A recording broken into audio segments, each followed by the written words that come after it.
Bundaran HI, Jakarta Pusat. Ya, saya ingin nge-vlog di sini, jadi terasa juga ya perjalanan dari Bundaran HI ke hotel yang ada di Wahid Hasyim. Ya, depan Sarinah. Jadi memang Bundaran HI ini sangat indah ya, apalagi dilihat dari atas. Waduh, ini plaza ini teman-teman bisa melihat banyak orang yang berfoto ya, dari penonton jendela hukum yang bertanya mengenai hukum pidana atau hukum pemilu atau hukum perdata, hukum acara perdata, hukum acara pidana. Tentu saya akan menyuplainya begitu. Sebetulnya ya, channel jendela hukum itu saya buat untuk membahas, ya ada yang hukum, yang lagi ada yang mengatakan bahwa channel jendela hukum itu hanya untuk cerai kan gitu kan. Padahal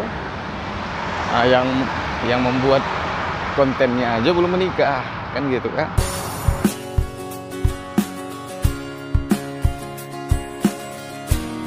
Saya cuma mau jalan-jalan aja, Mas.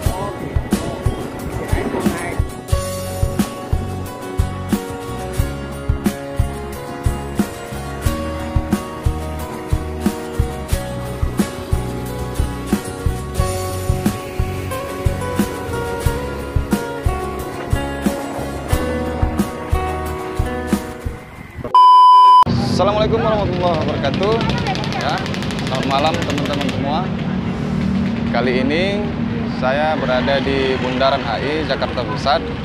Ya, saya ingin nge-vlog di sini, ingin berbagi kepada teman-teman semua bagaimana sebetulnya suasana dan kondisi Bundaran HI saat ini. Ya, jadi beginilah kondisi dan suasana Bundaran HI. Banyak yang berjualan ya, dan banyak orang yang bersantai duduk, ada yang bersama pacar, ada yang bersama keluarga dan lain-lain. Jadi teman-teman bisa melihat banyak orang yang berfoto ya,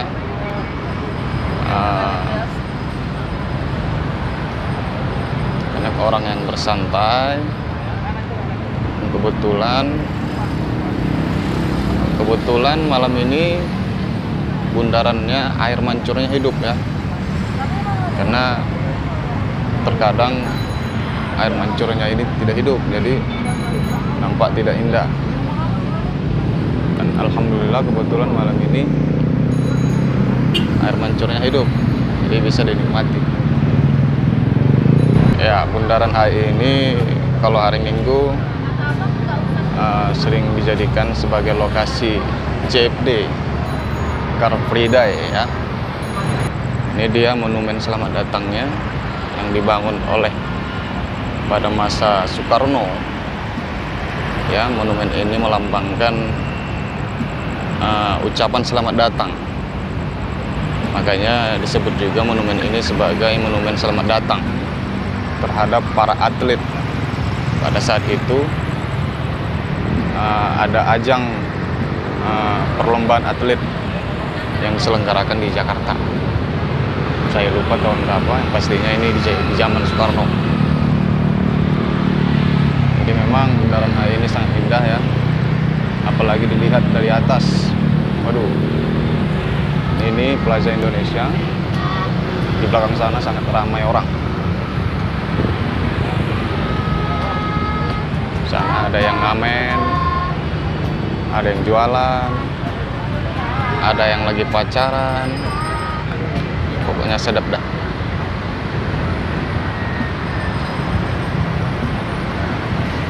Jadi seperti itu ya situasi dan kondisi Bundaran HI, Jakarta Pusat.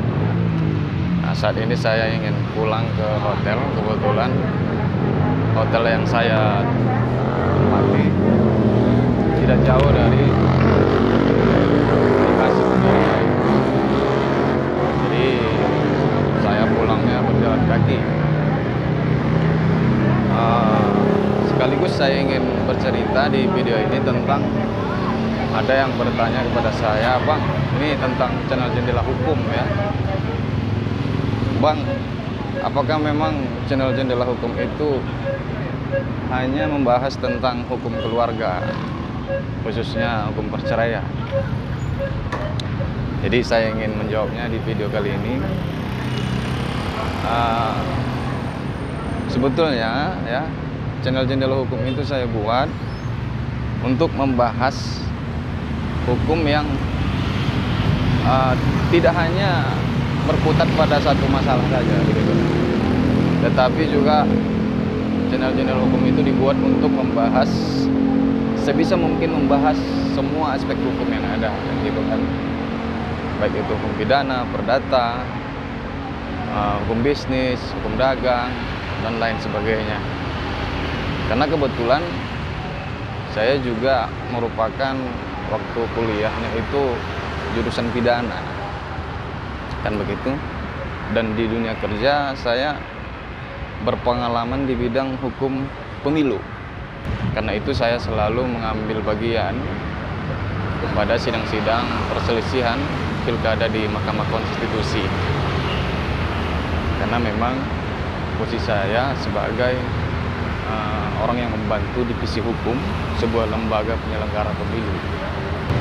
Oh ya, sebelum lanjut, sebelum kelewatan, saya ingin memperlihatkan kepada kawan-kawan stasiun MRT di Bundaran HI. Di stasiun MRT Bundaran HI itu ada di sini ya, tidak jauh dari Bundaran HI di sana. Di sini ada halte Transjakarta, dan di sini Bundaran HI. Jadi kalau kita mau pakai MRT kita bisa turun ke bawah. Kalau belum ada kartunya bisa beli ke bawah. Jadi saya lanjutkan tentang channel Jendela Hukum. Kenapa saat ini sering membahas tentang hukum keluarga, yaitu hukum perceraian. Jadi jawabannya itu sama seperti hukum dagang, supply and demand. Di mana ada demand, permintaan, maka supply harus menyeimbangi, begitu. Nah, jadi kebetulan di channel Jendela Hukum banyak penonton channel Jendela Hukum itu meminta pembahasan terkait hukum keluarga, khususnya perceraian. Ada juga terkait dengan harta gono gini, ada juga terkait dengan hak asuh anak. Jadi berdasarkan permintaan-permintaan itu, saya mencoba untuk menyuplai. Nah, saya mencoba untuk menyediakan konten sesuai dengan permintaan, sesuai dengan demand yang saya dapatkan, begitu. Jadi sesuai dengan hukum dagang, supply and demand. Jadi jawabannya itu kenapa di channel Jendela Hukum saat ini banyak membahas tentang hukum perceraian. Sebenarnya saya pada saat kuliah spesialisnya itu hukum pidana. Jadi tentu saya lebih memahami tentang hukum pidana, dan di dunia kerja saya berpengalaman di bidang hukum kepemiluan. Tetapi di channel Jendela Hukum saya membahas tentang hukum perceraian. Jadi agak apa namanya, tidak seimbang, bukan tidak seimbang, maksudnya agak lari kan gitu. Nah, jawabannya karena permintaan. Banyak pertanyaan di channel saya mengenai keluarga.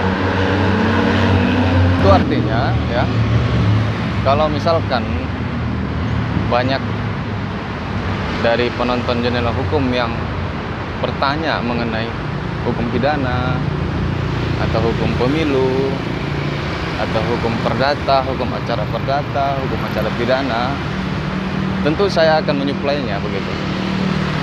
Tentu saya juga akan menyediakan konten terkait dengan apa yang diminta oleh penonton channel Jendela Hukum.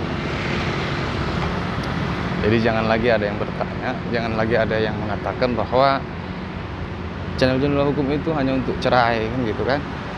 Padahal yang membuat kontennya aja belum menikah, kan gitu kan. Yang membuat kontennya aja, ya saya pribadi belum pernah merasakan perceraian, tapi saya doakan saya tidak pernah merasakan perceraian. Tapi banyak yang nanya kenapa saya bisa sering membahas tentang perceraian di channel itu. Jawaban itu tadi, karena banyak yang meminta, banyak yang bertanya. Jadi sesuai dengan hukum dagang, supply and demand harus seimbang. Ketika demand-nya tinggi tapi supply-nya tidak, maka akan terjadi benturan. Begitu juga dengan apabila supply-nya tinggi tapi demand-nya tidak ada, ya sama aja kan gitu. Kalau juga saya jor-joran membuat sesuai dengan spesialis saya sebagai hukum pidana atau hukum kepemiluan, tetapi permintaannya tidak ada, itu sama aja. Tapi kalau misalkan nanti di kemudian hari banyak penonton channel-channel hukum itu yang bertanya mengenai hukum pemilu, hukum perdata, tentu saya akan sedia untuk menjelaskan semampu saya, ya, sesuai dengan pengetahuan yang saya miliki. Jadi terasa juga ya perjalanan dari Bundaran HI ke hotel yang ada di Wahid Hasim, ya, depan Sarinah, sekitar 2 kilometer. Tapi hitung-hitung olahraga ya, sembari juga saya berbagi tentang perjalanan ini kepada teman-teman semua. Semoga teman-teman semua terhibur ya, dan semoga teman-teman semua bisa melakukan aktivitas dengan baik yang berguna bagi orang lain tentunya, ya, agar kita menjadi orang-orang yang bermanfaat. Jadi mungkin itu dulu ya yang bisa saya sampaikan. Mudah-mudahan di lain waktu saya mungkin ada di mana di kota Jakarta ini, saya akan berbagi lagi, sharing tentang suasananya. Mudah-mudahan bisa bermanfaat. Jadi thank you, sekian dan terima kasih. Assalamualaikum.